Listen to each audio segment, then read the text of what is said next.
detoxification and health. Kind of a strange topic. In fact, every time I mention or bring up this topic with patients, sometimes I get strange looks. What do you mean detoxification? I mean our body we need to consider how to detoxify our body. Can't the body just do that on its own?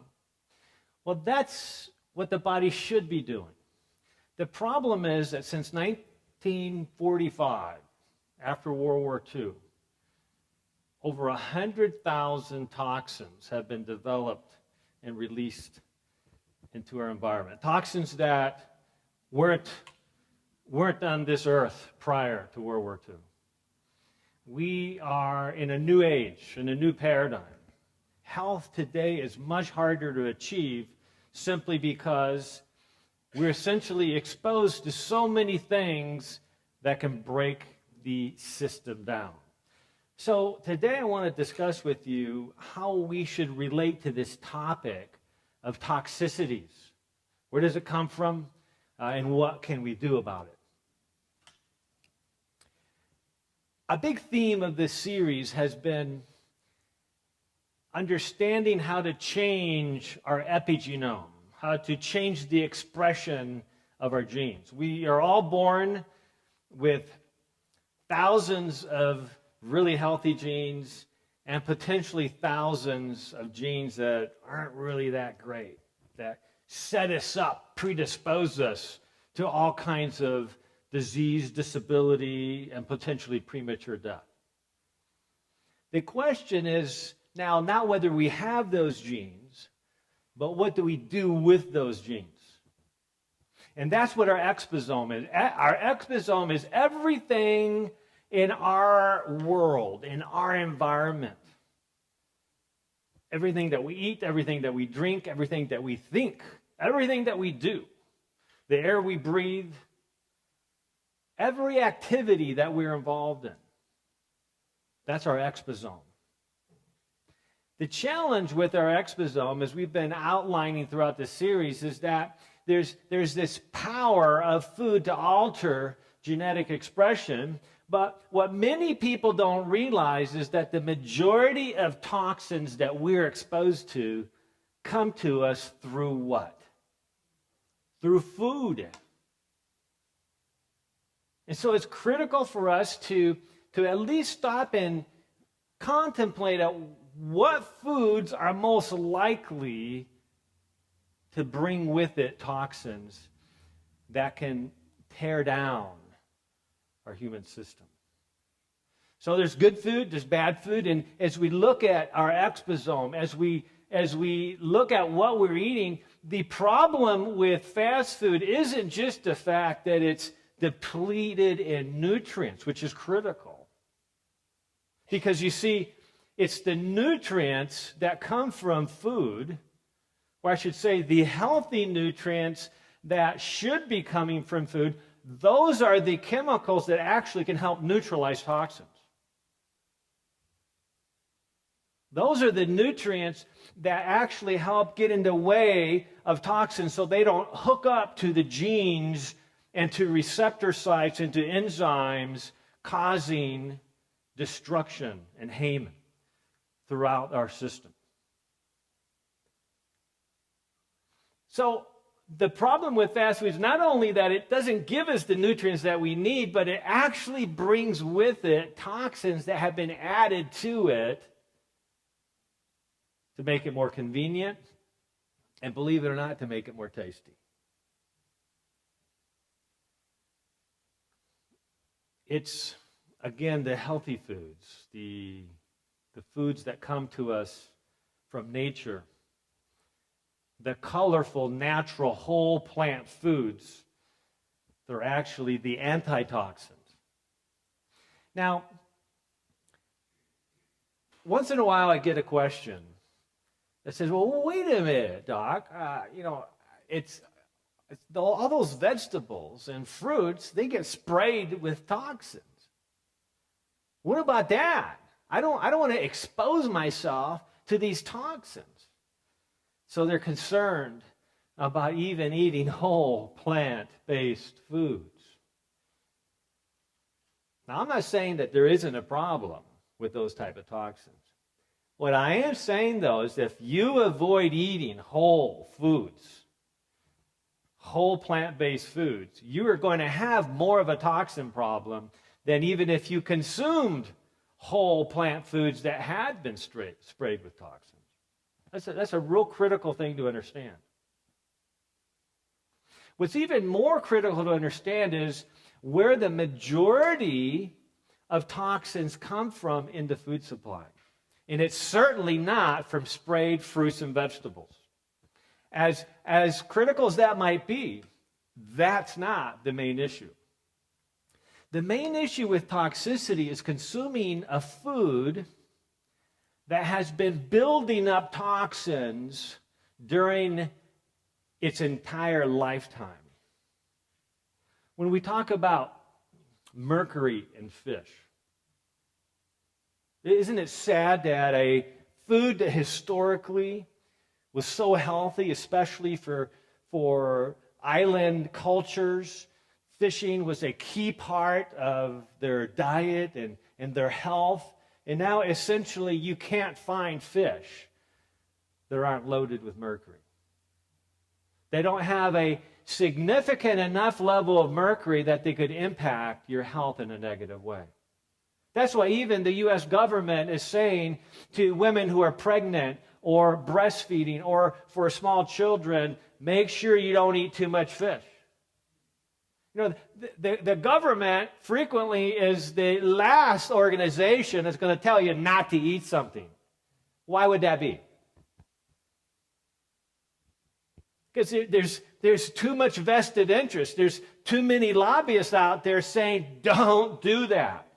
And so any good politician will tell you, don't talk about the things you shouldn't do. Don't talk about things in the negative. Focus on the positive. That's why, by the way, the war on obesity has shifted almost entirely from food to exercise. Now, don't misunderstand me. I'm not down in exercise. You know, that was my original interest, going through college in sports medicine and exercise physiology. I love exercise. Exercise is good for us for a lot of reasons. But what we eat has such a more powerful influence on our health that we need to understand what foods are best for us. So typically the government will shy away from saying don't eat these kind of foods because politically it's a dangerous territory to be in. But even these organizations are saying be really careful consuming fish, especially if you're pregnant, breastfeeding, or your children are small. Why? Because mercury is a real issue. It's a neurotoxin. We're living in an age where Alzheimer's has exploded twofold over the last decade.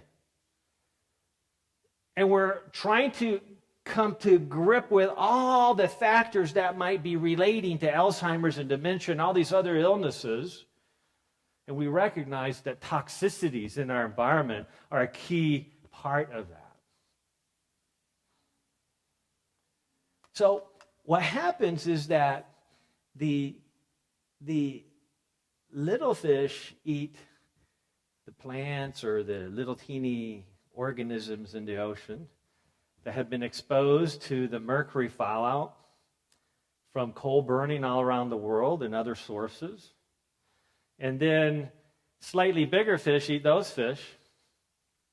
And they consume in one single gulp or two gulps the entire amount of mercury that smaller fish had consumed during its entire life.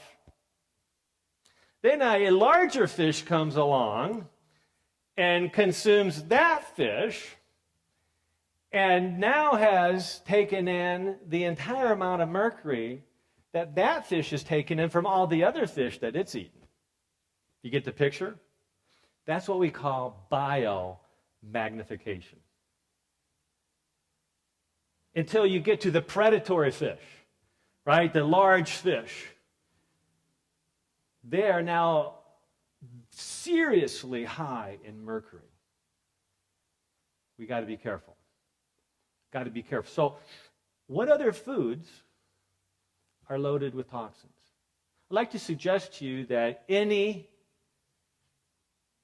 animal that is consumed for food has been biomagnifying toxin its entire life.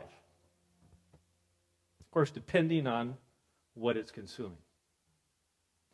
So the amount of toxins that you consume, even in an organic meat, is going to be far higher than the amount of toxins you consume, even when consuming fruits and vegetables that have been sprayed. I say that because that's a little bit hard to accept, even for me. But I'm just trying to present a kind of a different way of looking at this. We need to understand where the toxins are coming from so that we can make choices. Now, to be the last one to say, you have to eat this way or you have to eat like me, I don't believe that I have the right to tell you what to eat. I don't believe that anybody has the right to tell. I don't believe the government has the right to tell you what to eat.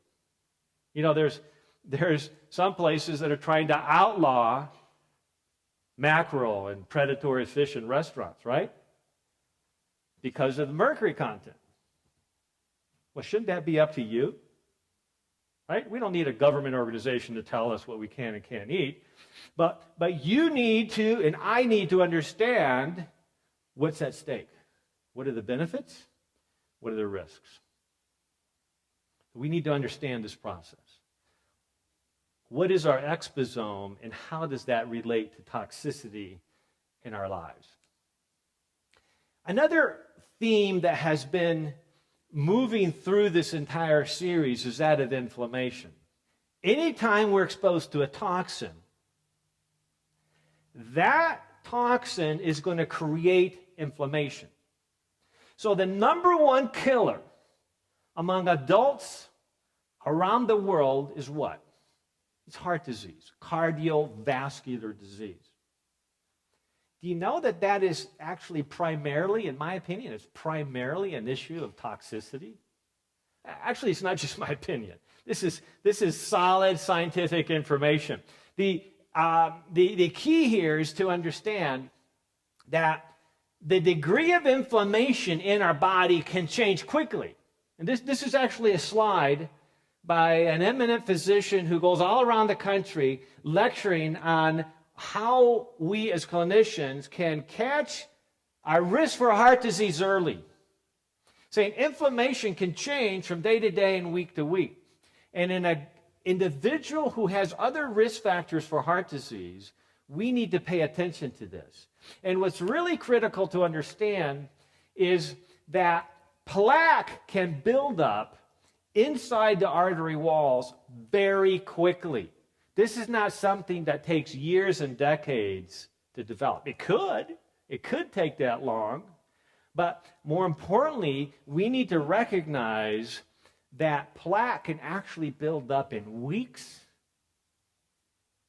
depending on what's going on inside that vascular bed, the artery wall itself.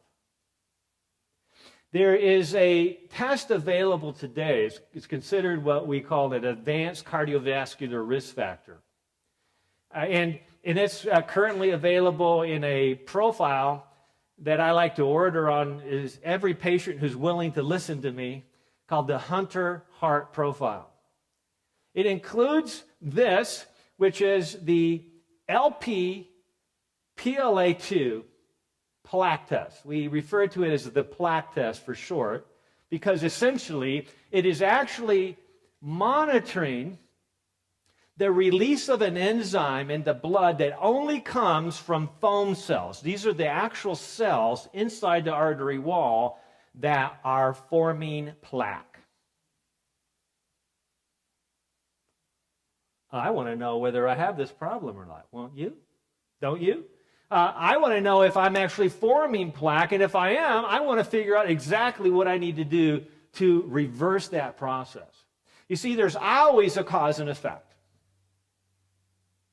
Once we find out what our risk is, then we can do that reverse detective work to figure out, well, what is actually causing that inflammatory process inside the vascular bed of the artery wall that is promoting a rapid or even a slow buildup of plaque in our carotid arteries in the neck, in the coronary arteries of the heart, arteries anywhere in the body. It's very interesting that the best science on this right now, if you talk to anybody who's done research on heart disease, who understands pathology, will tell you that heart disease or atherosclerosis begins when a toxin is introduced into the arterial wall. Well, maybe we should be talking about where that toxin came from. Maybe we should be asking the question, well, how can we decrease the amount of toxins getting into the artery wall? Because, see, it's the toxin that then gets into that cholesterol molecule that then turns it into an aggressive, inflammatory molecule that attracts white blood cells, and that in turn creates this plaque, this foam cell development. It's the white blood cells that come flooding into the area to try to clean up that toxic area, that toxic infection or just chemical toxin that turns into a foam cell, like styrofoam, that causes that plaque to build up.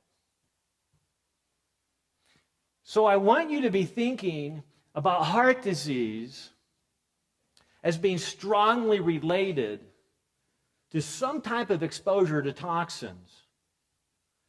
And then we need to reason from cause to effect and figure out what's our most likely exposure to those toxins.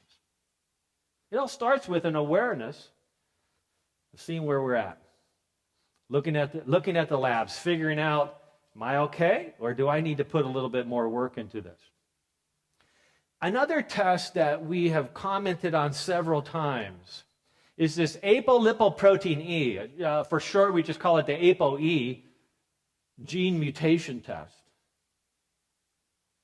which can be a valuable tool to evaluate our risk for heart disease, for plaque buildup, but also dramatically for Alzheimer's.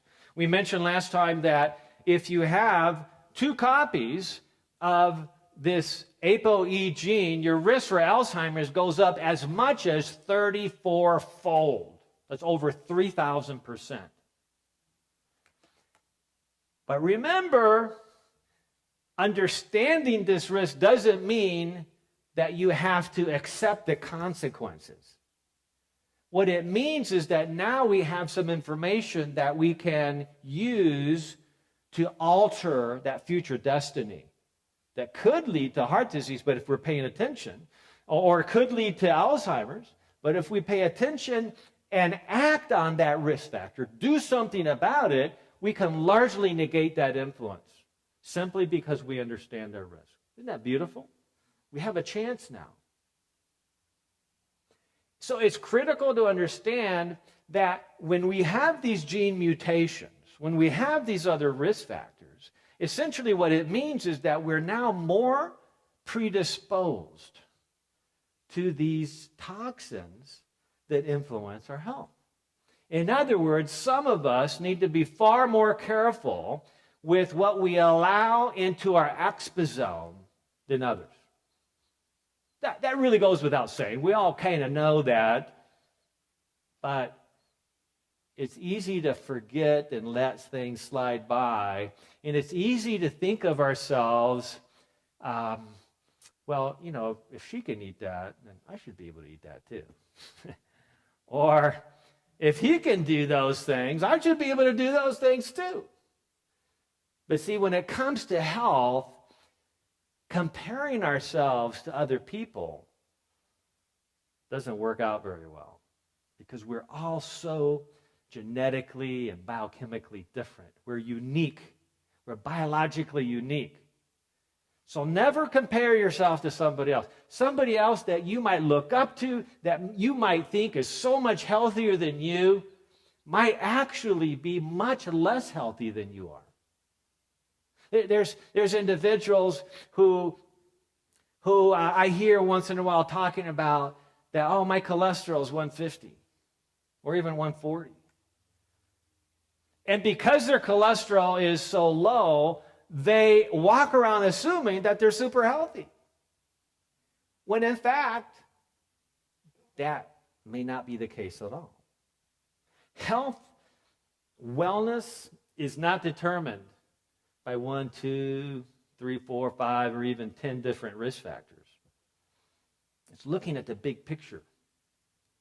And more important, it's being willing to humble ourselves in such a way where we're actually looking for our weaknesses. You know, human nature naturally causes us to shy away from finding our weaknesses, right? We want to emphasize our strengths. We want to brag about or have somebody else brag about our strengths. But it's so easy for us to continue to forget about those weaknesses or not even want to know what they are. I remember when I mentioned that as a 24-year-old, I discovered that my cholesterol was 244, right? I thought I was Mr. Fitness, Mr. Health, and I thought of myself as the healthiest person I knew. Boy, was that like egotistic or what? That's just, I just thought I was because I was so interested in health, and I tried to live up to what I knew, but it turned out that what I knew had little to do with what was actually happening inside me.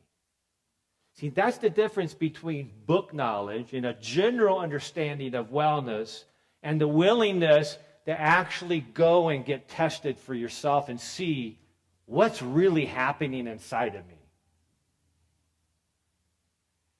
And so, fortunately, I had that I'm okay bubble popped when I was 24.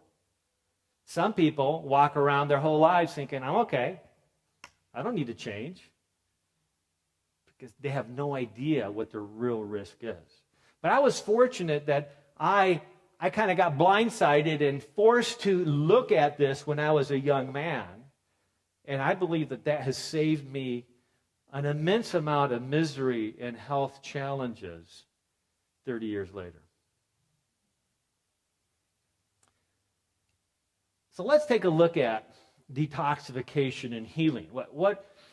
How can we achieve optimal wellness by paying attention to this process of detoxification?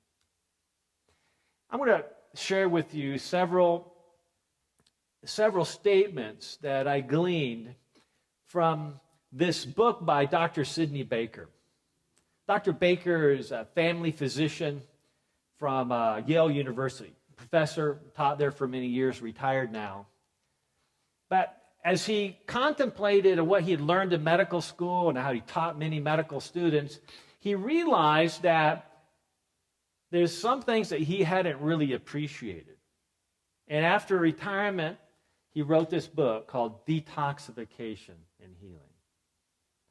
And not written by just anybody. It was written by a Yale University School of Medicine professor.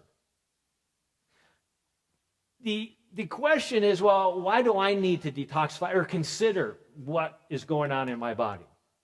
And this is a quote from Dr. Sidney Baker. Illness and disease will affect the body's detoxification chemistry, and if there's something wrong with detoxification, any other health problem will be aggravated. So no matter what you're predisposed to genetically, if you have a problem in your ability to remove toxins naturally, you're in trouble. You're not going to be able to achieve optimal wellness for you. That's why this is so important. By the way, hopefully you're beginning to see how this integrates with everything else that we've been talking about. Toxicities strongly influence autoimmunity. Optimal digestion is a key part of helping your body detoxify. Optimizing circulation is critical in this process, and so forth. We're going to be talking about the importance of sleep. That's a key part of detoxification. If you're not sleeping well, you're not detoxifying well. It's all interrelated.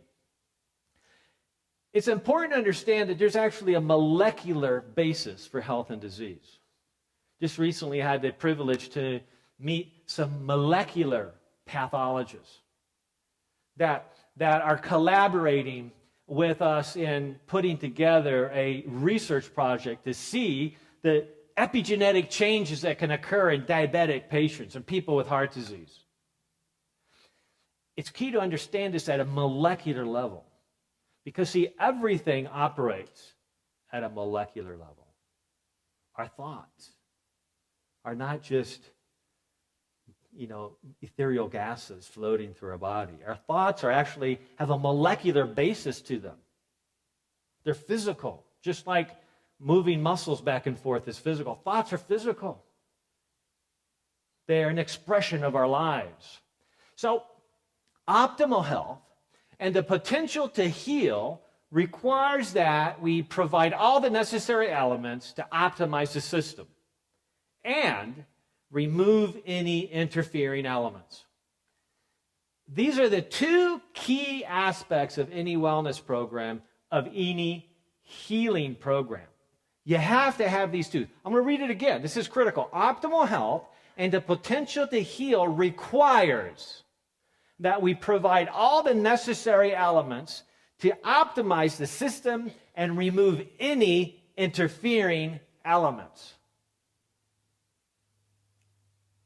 Nutrients are the necessary elements. That's the way it's always been.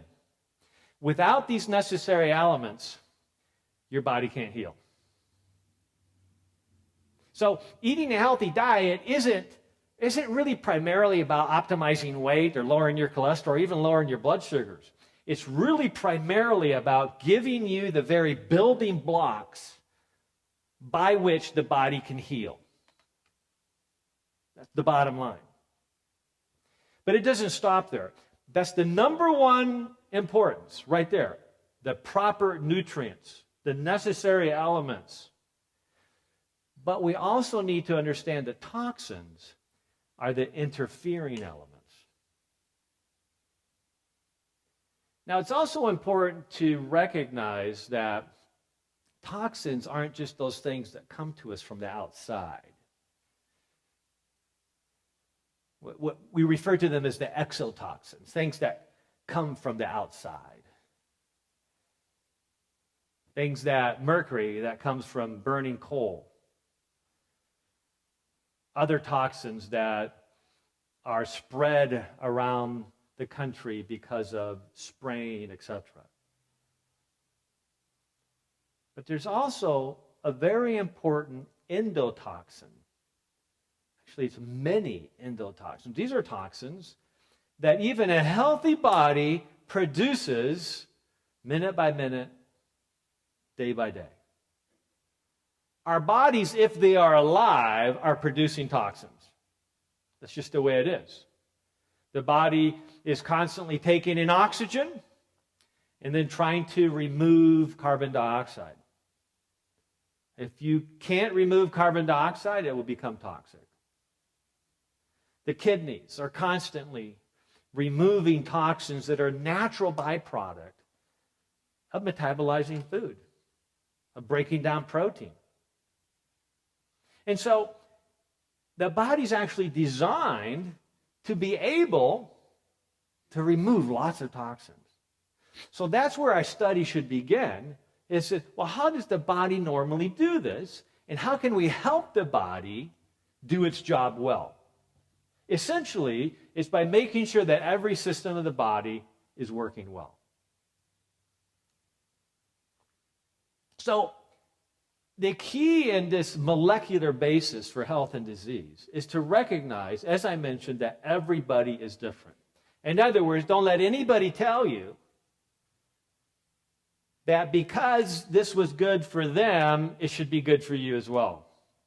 You have to be able to show that this is actually valuable and important for you. Don't let anybody put you into a statistical model that if this treatment is good for most people, then it must be good for you too. Case in point, there was a professor at Stanford who wrote a grant for $40,000 so that he could have his entire genome sequenced. This was some years ago when it cost $40,000. And from that great understanding of all the different genes he had and all the different mutations he had, he learned a lot of things. And one of the things he learned that he was actually at risk of a special form of heart disease because of several genes that he had that were unique to that experience of having that unique form of heart disease. He also found that he was a higher risk of diabetes, but he also discovered that he had the genetic profile of somebody who would not benefit at all from the medicine metformin, which is considered largely to be the very best medicine for somebody who has type 2 diabetes. Unless they have serious kidney failure, that's the best medicine for them. Do you know what the studies show? That 30%, 1/3 of humans have genes that mean metformin does not work for them. But nobody gets tested for that. There's some people that have been taking metformin for 20 years. And it doesn't do them any good at all. So that's why we're moving into this new paradigm of genetic medicine where we can figure out what is good for you compared to what is good for me. Everybody is different. Each individual's health benefits from having the right molecules in the right amounts. Statement made by a 2-time Nobel laureate, Dr. Linus Pauling, the father of orthomolecular medicine. Essentially, he was way ahead of his time. I have heard lectures where his name was derided in front of large groups of health professionals, referring to him as unscientific and a quack. A 2-time Nobel laureate, because his ideas somehow got in the way with the current paradigm.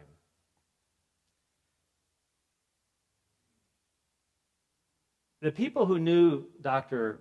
Linus Pauling actually referred to him as one of the brightest intellectuals of the age. He had this uncanny ability to look at a problem and understand it at its deepest levels. You know, there's some people that just understand something, but they can't explain it to you. Right? They just know. They just know. Well, how did you come up with that? I don't know. I just know. You know, there's kids these days, right? They can get in a computer and do stuff like, I had no idea computers could do that. And I say, whoa, stop. How'd you do that? I don't know. I just where'd you learn that? I don't know. It's just a lot of stuff rattling around in my head. You know, it's just amazing. Well, Dr. Linus Pauling was one of those individuals in science. And that's why the top scientists who spent any time with him recognized his brilliance, his genius. And yet his name is still derided in scientific circles because he was one that promoted, hey, you should have more of the healing elements in your body. You should focus more on taking in those very nutrients that can neutralize toxins. Oh, that's too simple. That can't be it.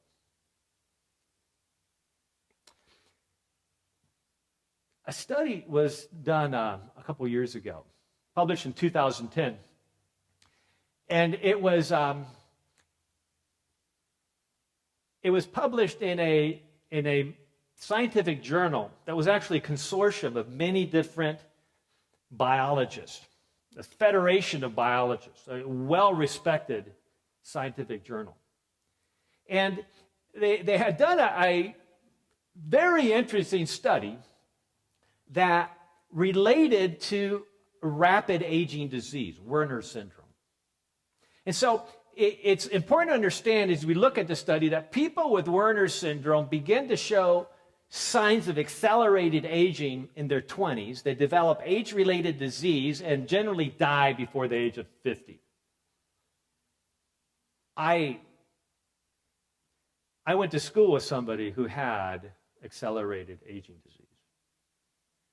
As a freshman in college, he was the most handsome of men on campus.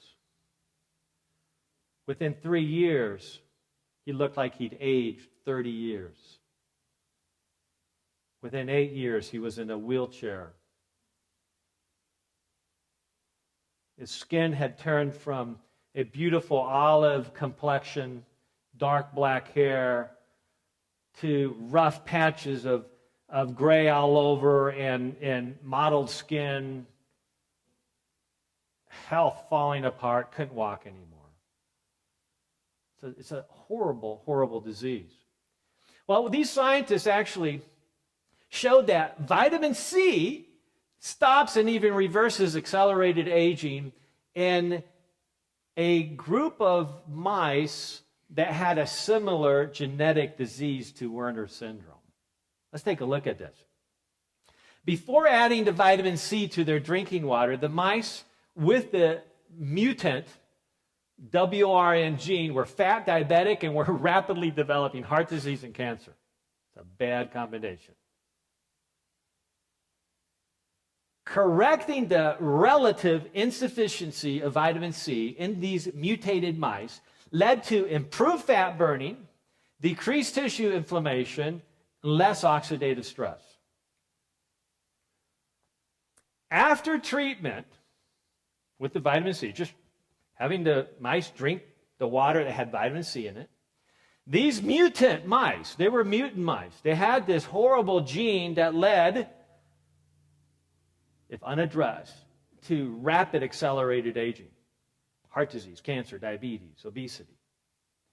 They were as healthy and lived as long as the non-mutant mice. Now, don't misunderstand me here. I'm not saying that if everybody just took vitamin C, all your problems would be solved. That certainly is not the case. What I'm saying is that we as individuals need to understand what are the factors that are predisposing us to disease, to unnecessary oxidative stress. And the answer should be looked for in answering the two basic questions of wellness. Are we getting exposed to all the necessary nutrients that we need for our given genetic tendencies? And are we paying attention to removing our unnecessary exposure to toxins that greatly increase our need for those very nutrients? So it's important for us to understand that so much of healthcare is focusing on treating symptoms versus the cause. And Dr. Sidney Baker, in his grandfatherly way, he came up with these rules, which he calls the thumbtack rules. This is precious. Take a look at this. If you're sitting on a tack, says Dr. Sidney Baker, it takes a lot of aspirin to make you feel good. You get the picture? Okay? If you're sitting on a tack, what do you well, just like, man, I'm really hurting here. I need some more aspirin. Okay? What should be your first thought? Don't treat the symptom. Fix the cause of the problem. Get that tack out of your behind. Right? Now, but this is even more precious. If you're sitting on two tacks, removing just one does not result in a 50% improvement. Now, this is more subtle, but much more important for us to understand. Because so oftentimes I have heard people say, oh yeah, I tried that. I tried going on a healthy diet. I felt worse. I tried switching my diet over. I tried exercise. It didn't work. My blood sugars went up when I started exercising. I'm never going to do that again. I've heard it all, right? Now, what does those statements, what do they really represent?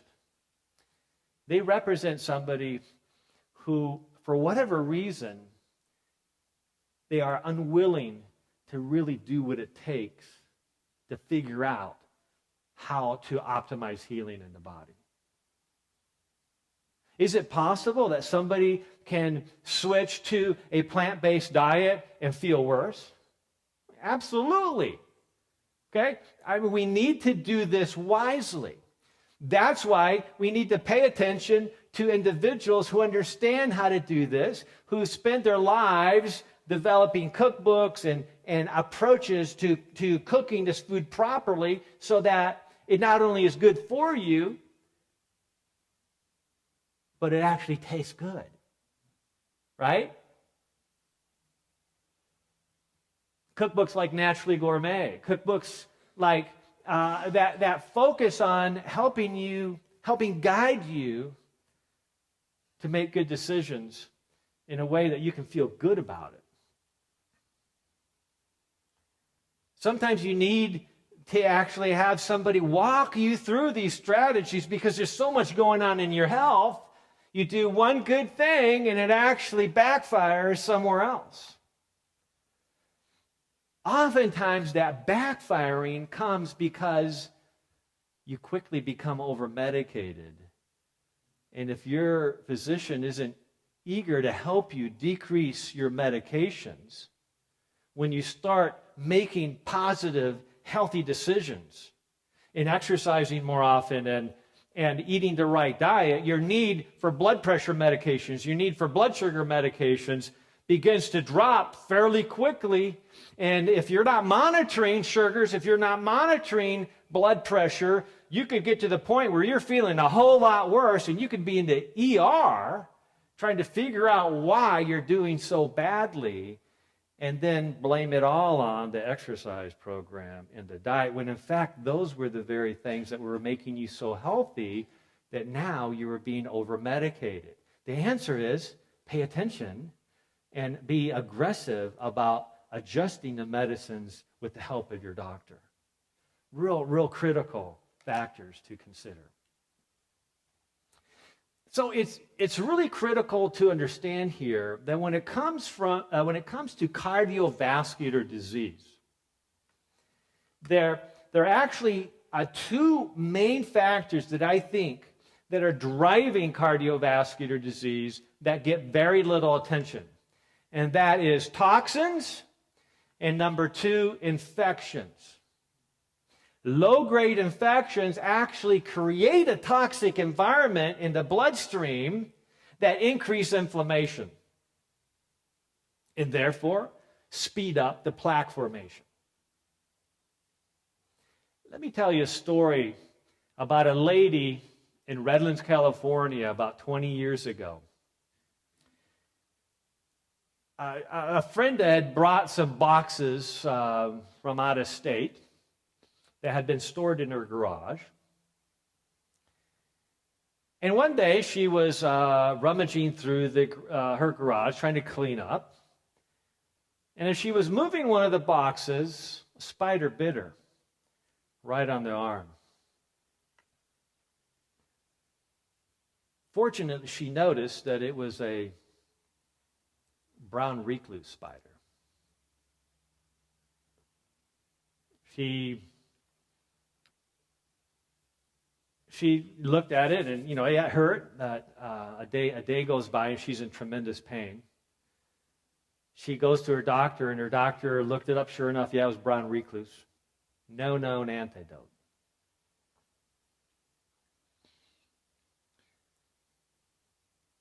At the time, the only known strategy was to actually take a surgically removed tissue around that bite in hopes of removing some of the venom. some of the toxin. So that's what they did. But these toxins kept spreading and spreading, and she noticed that she was having horrible circulation through her arm, and within a week's time, she was experiencing chest pains. They did a more careful evaluation and found that she had significant plaque buildup in her arteries in her heart. Somebody had no risk factors prior to that spider bite. Atherosclerosis, heart disease, can actually occur in days and weeks if you're being exposed to a significant toxin or infection. She ended up having to have heart surgery 2 weeks later. But you know what could have saved all of that? If she would have been aware that something as simple as activated charcoal,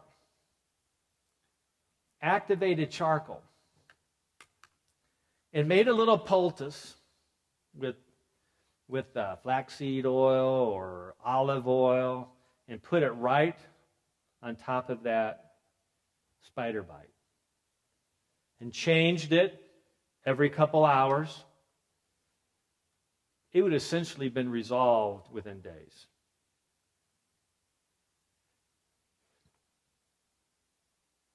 The medicinal value of activated charcoal has to be addressed in any lecture that deals with detoxification. If I was asked to go to a third world country that just had a major catastrophe, or that was just suffering the typical ills of infectious disease and intestinal diseases, and I could only take one medicinal product, it would be this. It would actually be the powdered charcoal, the powdered activated charcoal. I would take as much of it as I could. I could tell you story after story of the external and internal uses of activated charcoal. It's very inexpensive. I remember years ago when I still lived in Guam, we were visiting relatives in Ohio, and my youngest daughter, who was just 3 years old at the time, I believe, Katie, came down with an intestinal flu. Well, I knew that all I needed to do is go get some activated charcoal and she'd be fine. So I go to one pharmacy, never heard of it. I go to another pharmacy, never heard of it. So finally I went to a third larger pharmacy, and I went and I asked to talk to the pharmacist, and he goes, "Oh yeah, no, activated charcoal, oh yeah, I know about that." I said, "No, but that's old folk medicine. We got much better medicines now." And I said, "I beg to disagree. There's nothing more effective for intestinal infections, intestinal flu of any kind, than activated charcoal." See, but it's so cheap, nobody makes any money on it, so nobody markets it. Let me tell you a trick on how to use it. Some years ago, still while living in Guam, my two daughters, Maddie was age 10 and Katie was around age 5 at the time. And I'd come home late one evening from doing a lecture much like this. And as I walked in the door, my wife Betsy said, "Hey Wes, the girls, their tummies are kind of sick.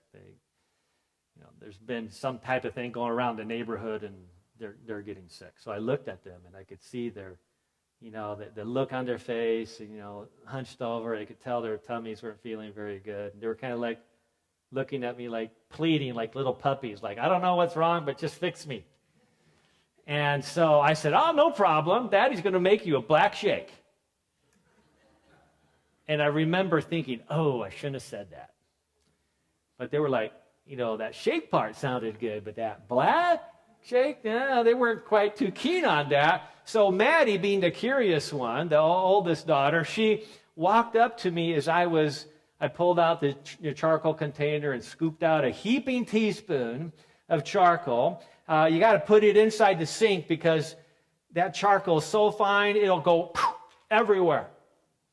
Everywhere. So you put it in the sink, put the glass with ice cold water in the sink with you, and then carefully transfer the charcoal into the cup. Mix it up thoroughly, because if there's a little film of charcoal on top of that water and you go to take a drink of water, you always take a breath first, right?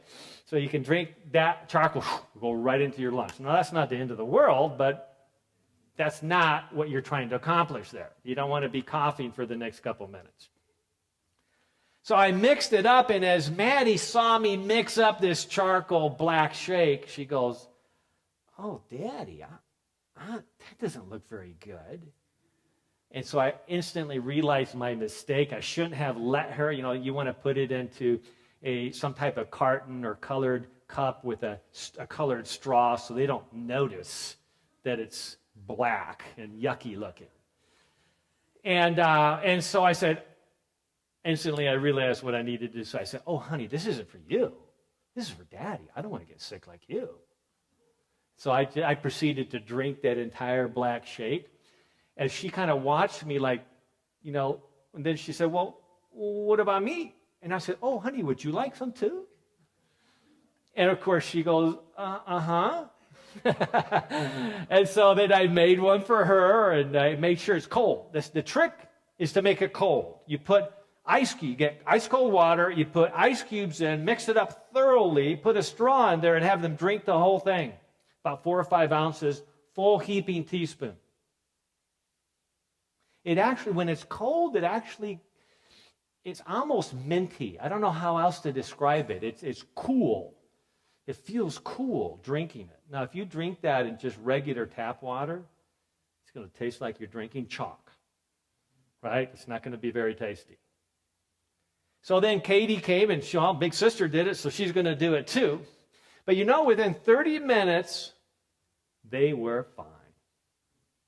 And more importantly, they slept the entire night. Dad and Mom didn't have to wake up 4 or 5 times to help the retching little girls take care of their problems. We all got a good night's sleep that night. Fast forward this must have been about 3 years later.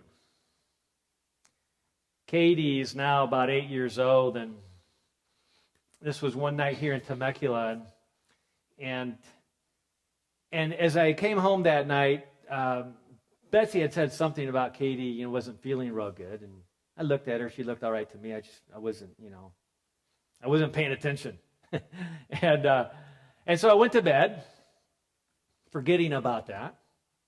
About 2:30 in the morning, I feel this presence above me. I'm laying in bed. And she must have been leaning on the bed where, you just know something's wrong. And she had this long, wispy blonde hair that was kind of tickling. Right? And so, and as I opened my eyes, and there she was staring right down at me. And it startled me. And as I was trying to wake up to see what was going on, she said, "Daddy, I don't feel very good.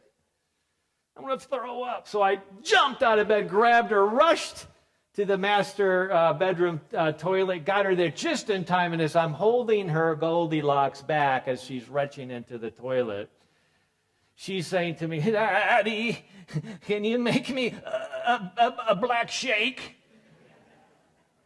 She knew 2:30 in the morning, while she's feeling horrible, she knew the antidote. She knew exactly what needed to be done. Why? Because she'd experienced the benefit some 3 years before.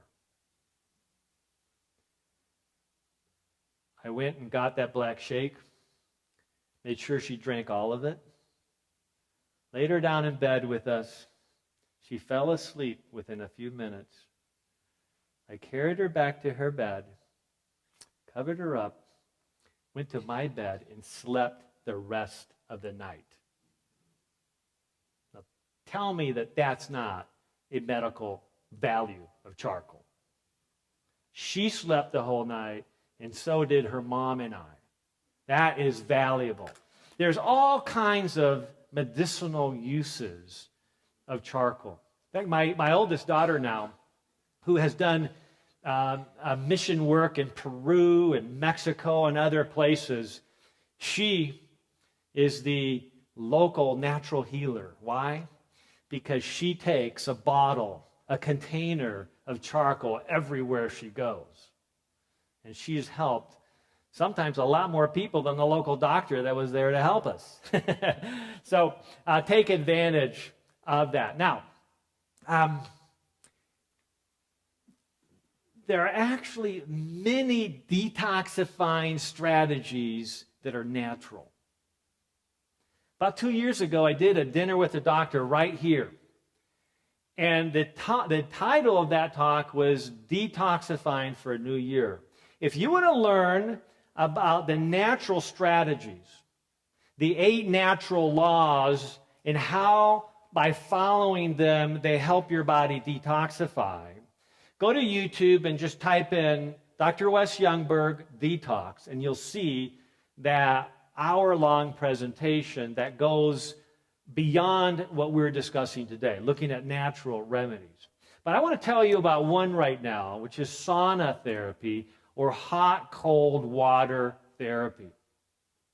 There are cultures around the world that have taken the time and the effort to, on a fairly regular basis, do sauna or some type of hydrotherapy, water therapy. There's something amazing about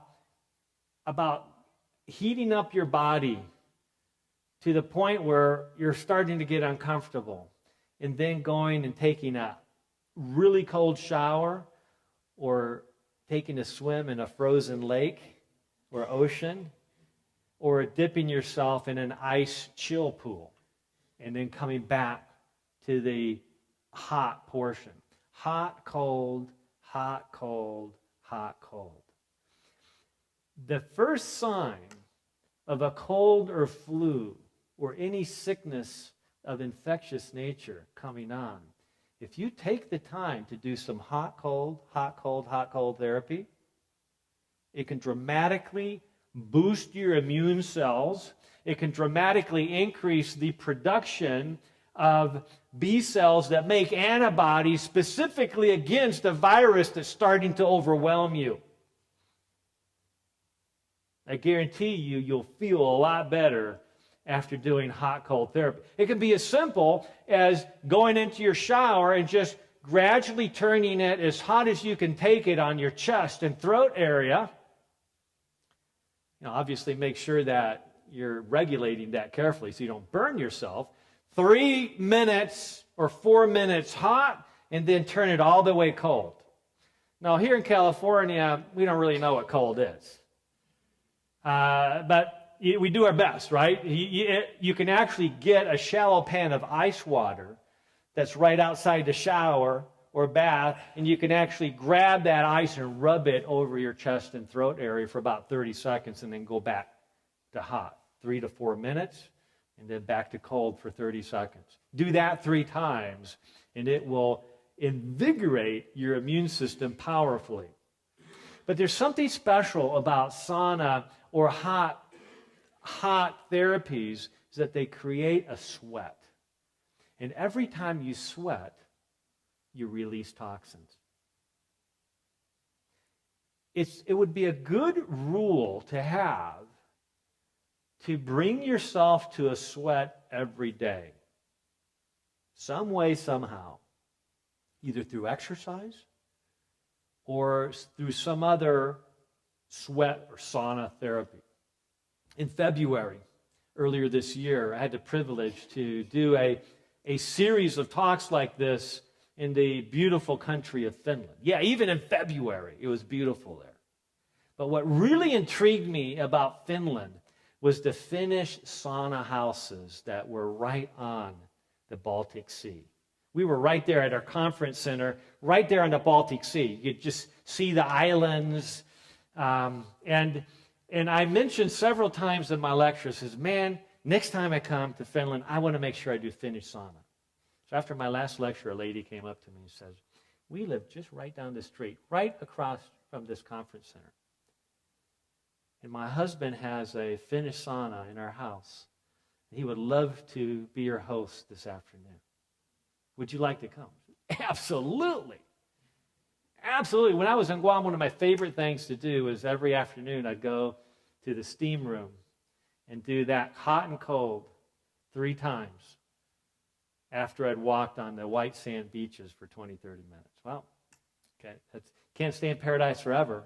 But I haven't found that here in Southern California, right? We're too busy, it seems, to do those type of therapies. But in Finland, I had a wonderful time in the sauna overlooking the Baltic Sea. And then we walked out on the ice. Ice was this thick. Iron ladder in the hole 3 feet by 3 feet. We took the plunge into the ocean. It was like going into a Slurpee. Came out, and then we sat out on the porch for 10 minutes in that freezing weather, and it wasn't cold. Why? Because we just come out of the Baltic Sea, right? And this doctor, who's an infectious disease specialist who'd worked in Sierra Leone working with lepers, he said there's 2 ways to get a dramatic enhancement of your immune system. That runner's high or that endorphin high. So you can run 10 miles or you can just do Finnish sauna. That sounded good to me. That afternoon or that evening, after a 2-hour drive to Helsinki, I was able to actually swim in the Helsinki Bay, where they'd cut out a whole swimming pool size of the bay, ice again this thick. Swimming, then go to the sauna. It's a beautiful experience where you get to know people. And in the process, you're detoxifying. Every day that you sweat, you're detoxifying. Even heavy metals are removed by that detoxification process. So there are some transforming tests that we need to consider as we look at detoxification. A key test that we want to pay attention to is simply measuring your iron levels and measuring the storage form of iron called ferritin. If your body has a tendency to store iron in the form of ferritin, that becomes toxic to your body. And that will increase whatever risk you already have towards heart disease and diabetes and cancer and so many other conditions. It's a simple thing to measure. For whatever reason, it's not part of the normal physical. Sometimes Medicare will deny it when I order it, unless we find that it's too low or too high. But it's worth paying for out of your own pocket to know, do I have an iron overload problem? Because that in itself can cause a heart attack or diabetes, all by itself. Or retinal detachment or other complications of disease. Other tests are looking at ammonia. We don't have time to talk about all of these, but if they're abnormal, they need to be addressed. There's nutritional strategies for fixing them. Liver enzymes. Obviously, if your liver enzymes are high, that means your liver, the main detoxification organ, is struggling. What's the liver supposed to be doing? It's supposed to be going through phase 1 and phase 2 detoxification, and if it can't do that effectively, cells inside the liver, the hepatocytes, start dying off way too quickly. And when they die off, they release their enzymes as the cells break apart, and that's why the liver enzymes are high. Rapid cell death causes high levels of liver enzymes. We've got to pay attention to that. Homocysteine is a blood test that suggests that there is a toxic buildup of certain normally occurring chemicals that increases problems throughout the body. Mercury and lead. I got to tell you a quick story. In Guam, I had a patient who came to me who was very health conscious. She had her own kiosk in the local mall selling jewelry to to tourists. She ate lots of vegetables. She stayed away from meats. She ate fish. She was just trying to do everything that was healthy for her. But she had horrible fatigue. So her husband had been on the circuit looking for somebody that could figure out what the problem was. It just so happens that I just read an article by an internist in San Francisco who had had a case very similar to this. This was an executive lady who always ate well, exercised every day, but was increasingly becoming more and more fatigued, more and more sickly. Couldn't figure out what it was. So this very sharp internist, she didn't just do the same tests over and over again. She started studying. See, if you have a health problem, you want to go to somebody that's going to study your condition, not just give you a whole bunch of things that they normally do for everybody. They need to study your condition to figure out what is it that's specifically going on in your health that's influencing the process. So as she would rule things in or out, she discovered finally, she said, let's do a mercury test. Let's see. Her symptoms suggest that maybe she could be mercury toxic. But she wasn't working anywhere where she'd be exposed to mercury. But it turns out that the mercury test came back and it was 26. Even by the not so very conservative standards of many of these labs, that was a high value. So a quick evaluation of diet helped them realize that in her attempt to stay away from red meats and even chicken, which is very high in arsenic, she was consuming her favorite fish, which was mackerel, a fish that happens to be quite high in the food chain, meaning that there had been significant biologic accumulation or biomagnification of mercury. Getting off that fish, completely away from fish, after a year, brought her mercury levels down to normal. It took a while. Well, this lady that I was seeing then, I said, well, let's check your mercury levels. It was 46.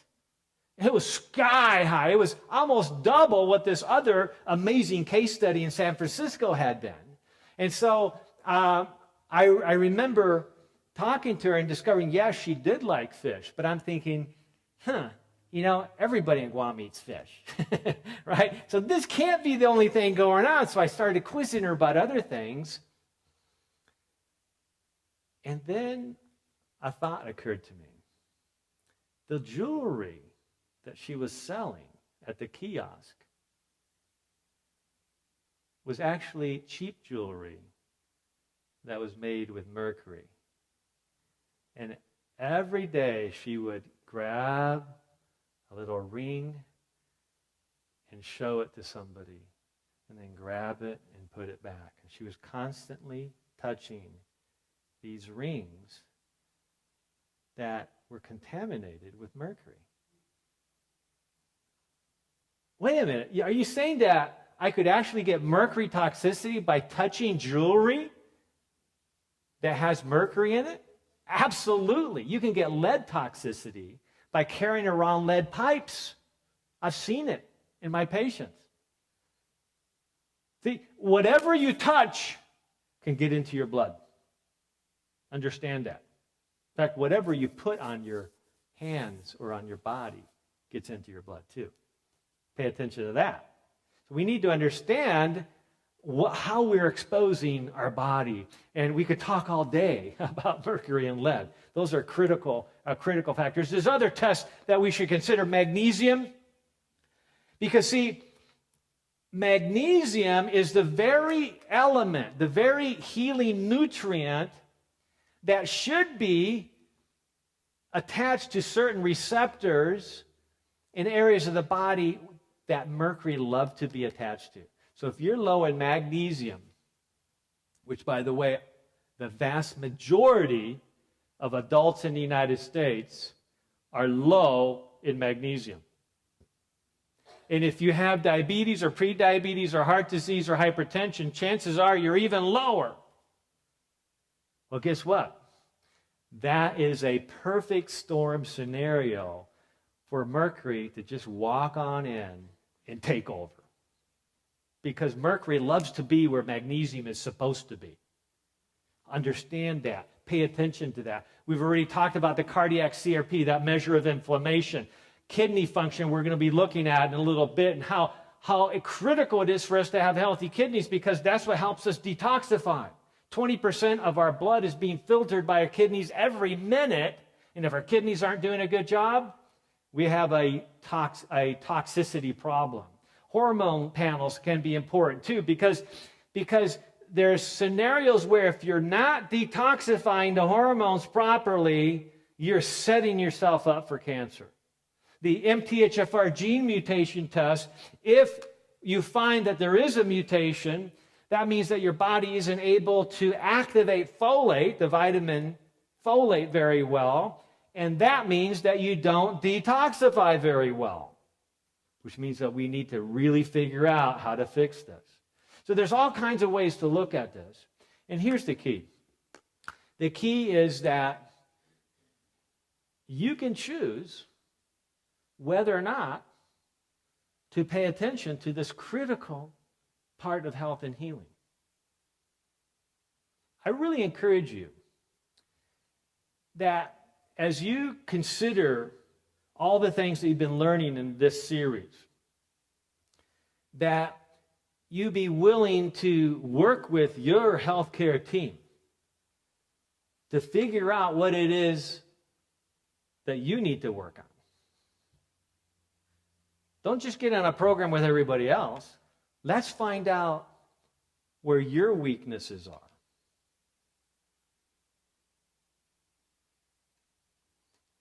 And by doing so, that's going to give you the very best opportunity to dramatically transform your health.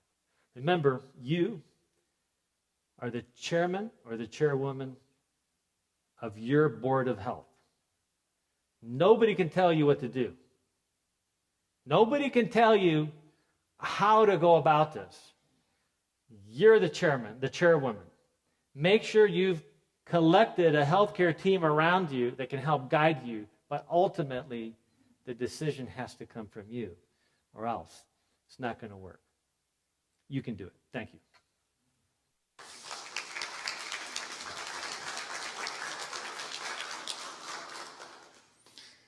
Thank you very much for tonight's presentation. We have a question from Leonard. Do you have any advice regarding carrageenan? It is in so many of the milk alternatives. Yeah, so carrageenan is something that is added to many products because it is a thickening agent. And I personally don't have a huge issue with that, but I think the wise thing would be to limit it.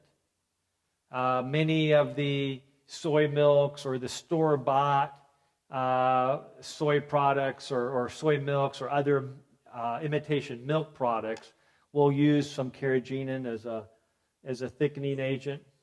So just limit that. But I wouldn't focus on that. Okay, I would focus on the obvious toxins, right? The most obvious toxins come from consuming foods that have been exposed to animals, right? Dairy products, cheeses, fish, chicken, meats, etc. That's where the vast majority of toxins are going to be. And that, by the way, that's not a very popular message. I know that. I'm just trying to help you understand kind of this whole new paradigm that most people have never heard before, and you don't have to believe me. Check it out for yourself.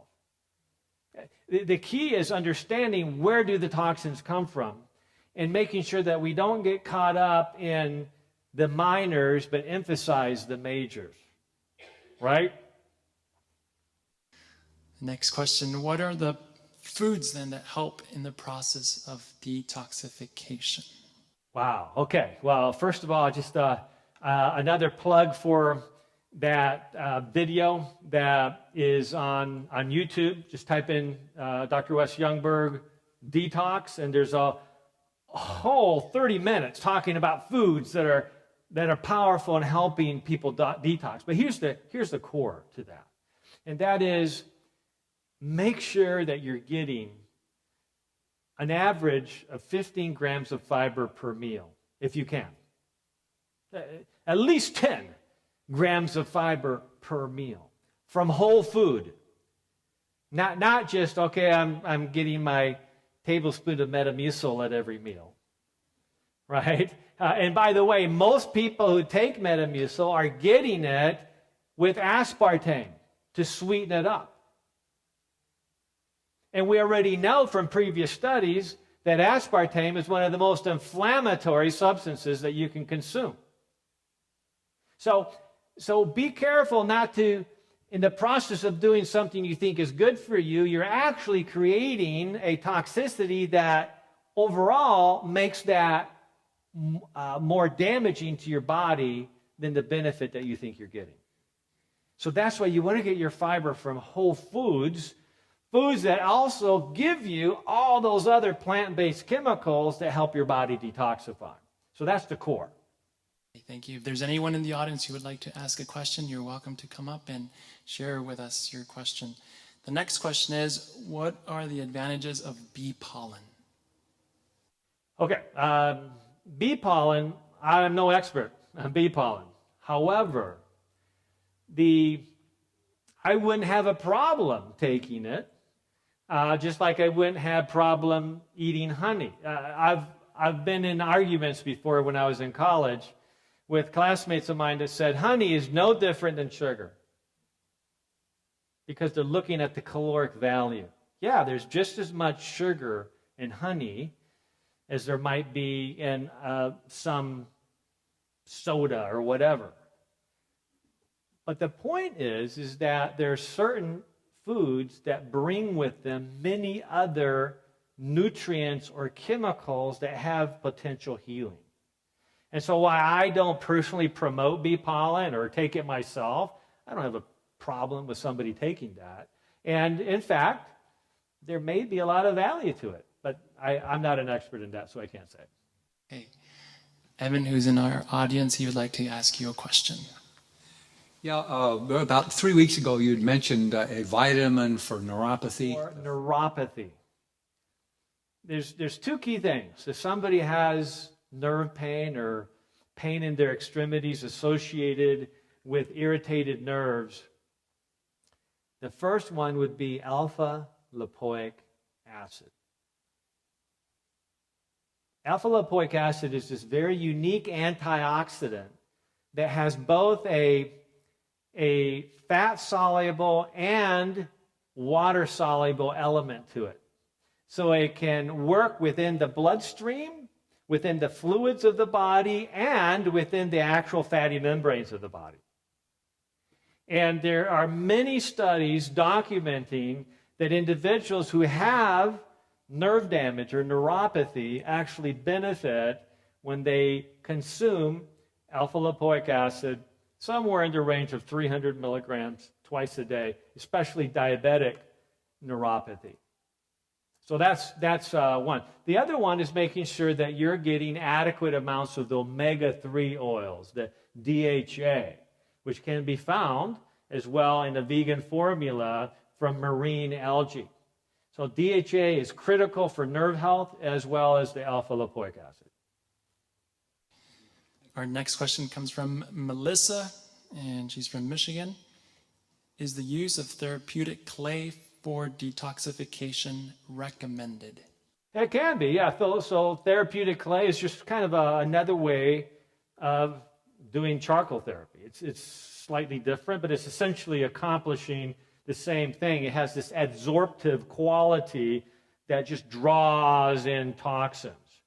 And while I don't personally use that, it's a little bit out of my expertise.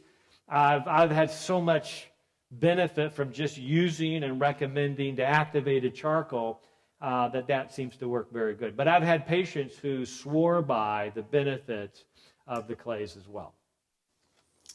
I think these are all of our questions, and actually we have one more from our audience. In 1981, I read some research by Dr. Kirk Oster. He did a worldwide research on homogenization of dairy products. What he basically had said is a xanthine oxidase enzyme went into the bloodstream after they homogenized dairy products and was allowed to get into the bloodstream and start digesting the interior walls of our blood veins, and that the liver produced cholesterol, went to repair it. I saw also a documentary called Food Inc., which sort of added to that, and the removal of calcium from your bones also from dairy products. Can you add to that? Thank you for that question. Yes, I have seen papers and write-ups relative to this issue of homogenation of milk and how that actually increased the potential for the atherosclerotic process to move forward. And so that's one of many reasons why I personally no longer use dairy. Try to avoid that entirely in my diet.